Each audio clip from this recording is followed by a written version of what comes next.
Welcome to Goatfarmsports, and we're back here for 2023. We've got a special tribute going on for you guys right here. We got the top 15 players in NBA history. Not the top 50, not the top 25. I'm talking about your starting five, first team, your starting five, second team, and your starting five, third team. And to start it off, from the University of LSU, the Diesel, Shaquille O'Neal, at number 15 as the greatest player of all time, live here on Goat Farm Sports. And I want to get into this right now and let you guys understand that Shaq was a dominant force that we've never, ever seen before.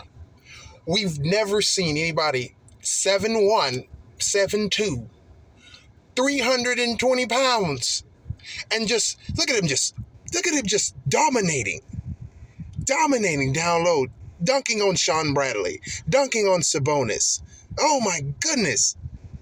Oh, look at the carnage that Shaq is doing. You can't do anything with this pure strength and the ability and agility that Shaquille O'Neal possessed.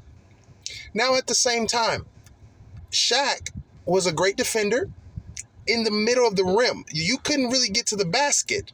Young Shaq would basically throw that ball. You try to get to the lane, your little guard, he's going to take that ball and throw it into the stands. Look at him dunking on Mount Mutombo. Now Shaq was also an awesome passer at the same time, because it got to the point to where you couldn't stop Shaquille O'Neal from really doing anything down low. Once he got to a certain level, he was going to get that dunk, and you had to literally foul him. And that's where Hack-a-Shaq came into play to try to stop him, because of his really the biggest Achilles heel that he had, which was free throw shooting.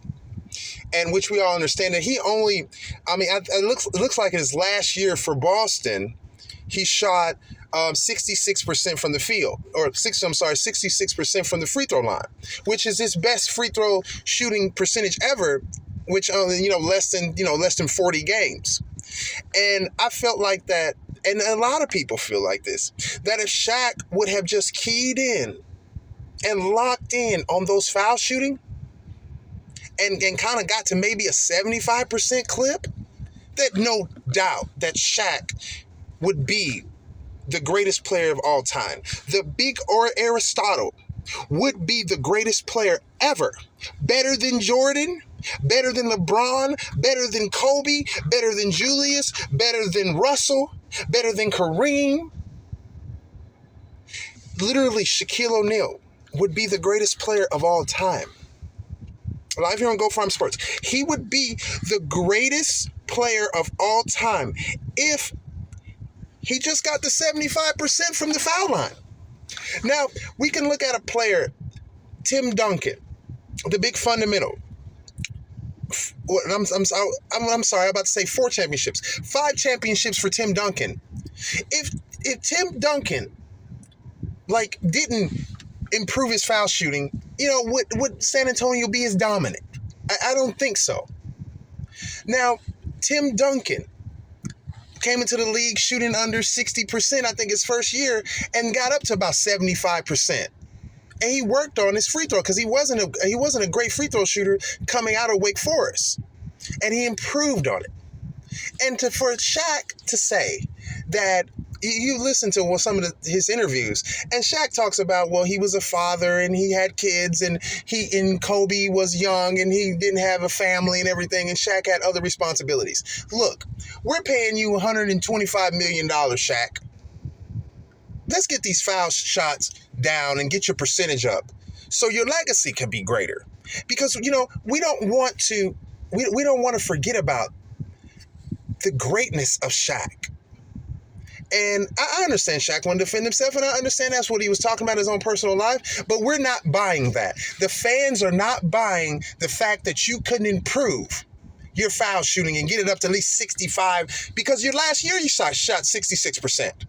So you could have literally gotten it a little bit better. Now, maybe in a little bit in his defense to say, well, maybe he got his family life and everything kind of, together by the time that he got to Boston.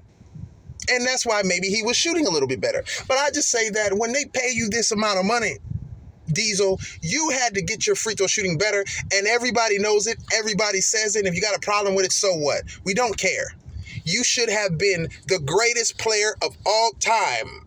Literally. Look at this. Look at this. Look at Shaq. Oh, Shaquille O'Neal. Get it out of here. Oh, look at the little dream shake. He learned that dream shake because in the finals against Akeem the Dream Olajuwon from Five Slamma Jamma, he literally schooled Shaquille. Literally schooled him in the 94 NBA Finals. Swept Shaq. And I think that's what really gave the motivation for Shaq to be able to be like, look, if I want to be compared and esteemed to be one of the greatest players, and definitely one of the greatest centers of all time, I got to have a ring out here. I got to have a ring. And so I've got to improve and not just be this dominant force. I gotta be able to get some moves. And Shaq, even though he would be in that paint, and if he couldn't dunk on you, he would have that baby hook. And it was for sure. He was for sure with that baby hook. Look at the athleticism though. I mean, just the pure talent of 7'2", 300 plus pounds running down the court, coming at you like a freight train. And I just feel that we don't about Shaq when we're, these new players, coming into the league and making their statement, as some of the greatest players of all time.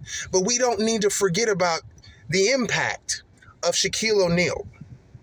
Really the first really modern day dominant center that really could take the ball, could rebound it, and literally go full court and dunk on you, and you could do absolutely nothing about it.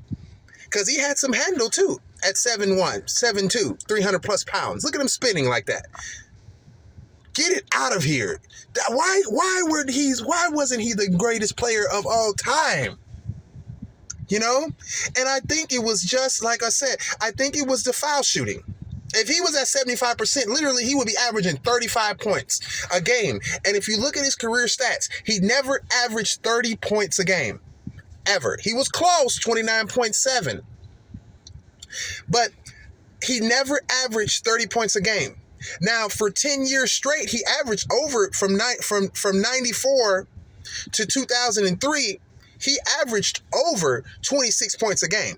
So you look at it, a guy averaging 25, 26 points a game, 10 consecutive years, but only shooting 50% from the foul line. What if he was shooting 75? What if he's shooting at least 70? He'd be averaging over 35 points, and he would have more than 4 championships. He would have probably 5 or 6 rings. For sure, he would have 6 rings. Shaquille O'Neal, top 15 player of all time. Number 15, Shaquille O'Neal. We can't forget about the Diesel. We just can't.